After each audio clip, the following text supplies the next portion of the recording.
Why is your Shopify store not loading? So let's get started.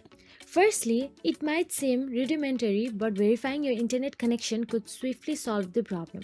A quick check if other websites load correctly can clarify if the issue is local or specific to your Shopify store. Also consider clearing browser cache and cookies and work wonders. After that, domain configurations sometimes go wrong. If your custom domain was recently transferred or registered, remember it needs time to propagate fully across the internet.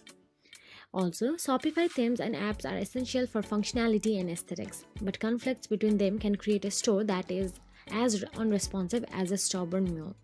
Two common pitfalls to watch for include a recent theme update or code adjustment could disrupt the store's loading speed as well.